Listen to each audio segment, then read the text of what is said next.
Hoje, traficantes deram um tiro na cabeça de um policial, o colocaram dentro do carro e o jogaram de uma ribanceira. É muito triste ver de que a vida de um policial se tornou meramente um número nesse país.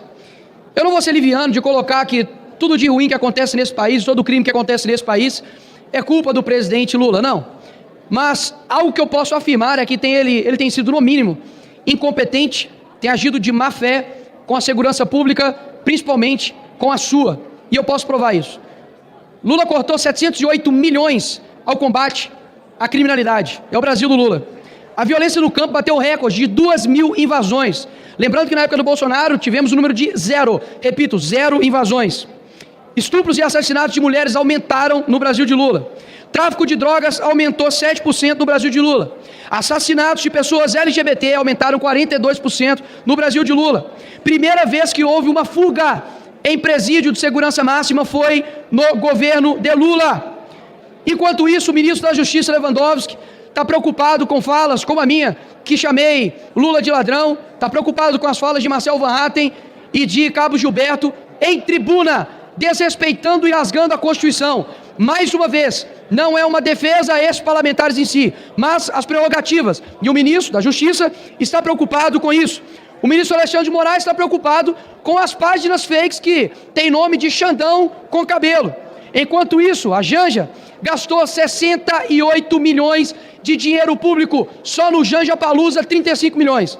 Dá só uma olhada nisso aqui, Sargento Gonçalves.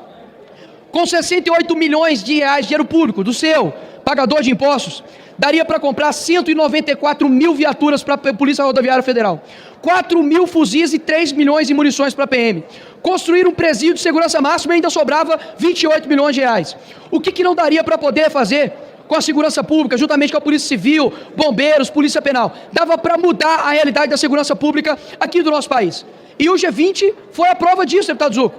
Afinal de contas, para estrangeiro, toda a segurança. Mas para você, pagador de impostos, você se lasca. Afinal de contas, os ministros do STF, vários deputados, possuem carro com blindagens, possuem segurança, mas você não. Você, cidadão, tem que se ferrar enquanto o Estado mostra que é capaz, quando ele quer garantir a segurança para você, mas na verdade é porque tem pessoas, líderes estrangeiros, vindo até o nosso país. E aí, me vem agora a esquerda querendo colocar a culpa da segurança pública no governador Tarcísio e no secretário de Segurança Pública, Derrite. Horas.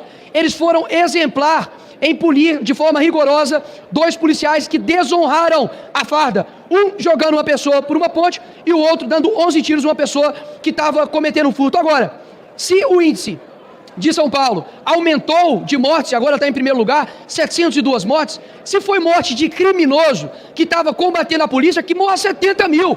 Afinal de contas, se entre a vida do policial e a vida do bandido, sempre iremos lutar para preservar a vida do policial. Policial que está desanimado de trabalhar, afinal de contas, ele não pode fazer o seu serviço sem ter a mídia e o judiciário acabando com a vida dele. População que cada vez mais fica refém dos criminosos, enquanto isso o STF está fazendo o quê? Liberando criminosos de líderes de facções. E é o seguinte, não precisa ficar preocupado se a minha fala talvez possa te assustar. Nicolas, mas espera aí, será que ter uma polícia mais ostensiva contra o crime vai resolver? É claro! Se você é um trabalhador, não se preocupe. A polícia não vai entrar e invadir a sua casa de uma hora para outra, não. Agora, se você nesse país for estuprador, pedófilo, corrupto, se você for traficante, você tem que se ferrar. E é nisso que eu acredito agora. Desde quando a gente, nós, deputados, senadores, cidadãos comuns, largamos a segurança pública? Porque, afinal, os criminosos cada dia estão mais à vontade de cometer crimes. Será que a vida de um policial que sai de dia e não sabe se volta à noite vale menos do que a sua? Que caramba de país é esse? Que gasta milhões, bilhões em viagens no exterior com um presidente que nos desonra e não tem o capacho de dar o investimento para a segurança? Passa aqui, Coronel Zucco, Sargento Gonçalves, pessoas da PRF, da Polícia Federal, da Polícia Militar, nos corredores aqui pedindo em Pires, investimentos para a segurança pública, para ter uma viatura, para ter um armamento digno. Agora, por que nós estamos preocupados com isso? Porque está se lixando para esse país. Ah, Nicolas, mas o Bukele fez isso num país pequeno como é o Salvador. Horas, vamos dar autonomia para os governadores, vamos voltar às pautas aqui nessa casa, como a prisão perpétua para pedófilo, para estuprador, como, por exemplo, obrigar presidiários a trabalharem, como, por exemplo, reduzir a maioridade penal, porque é inacreditável, né? o moleque pode roubar, matar, ser ali, né, o foguetório ali, pode ser tudo o que for, aviãozinho do tráfico, mas ele não pode arcar com as suas consequências. Mas com 16 anos, ele vai lá e vota no presidente para poder decidir o futuro do nosso país. Eu fico assim, de fato, abismado e puto de saber que aqui não falta dinheiro, não. Júlia Zanata, o que falta aqui nessa casa não é dinheiro para investir em segurança pública para poder gerar paz nesse país, não sabe por quê? Muito se discute aqui sobre trazer saúde, educação, turismo, lazer para o país, mas sem paz não há nenhum desses direitos subsequentes. Como que você vai garantir uma educação de qualidade se no meio do caminho seu filho pode tomar um tiro de bala perdida? Como que você vai ter uma saúde que presta se você tem ali diversas pessoas que estão ali vítimas de crimes? Como você vai garantir um lazer se uma pessoa está parada ali na beira ali de uma praia e é fuzilada?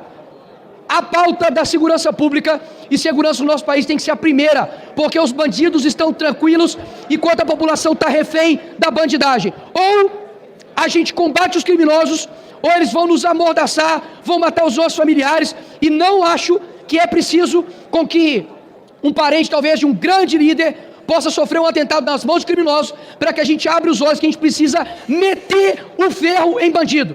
Não acredito nesse papinho da esquerda de, tem que socializar, é socializar o caramba. Se não tem condições de viver em sociedade, fica na cadeia e acabar com essa progressão de regime. Meus parabéns, passou pela dosimetria, deu 12 anos, fica 12 anos na cadeia. Quando você terminar os 12 anos, você sai. Até lá, você fica. Caso contrário, a gente não vai ter paz nesse país. Essa é a minha ideia para esse país e que vergonha desse governo atual. Obrigado.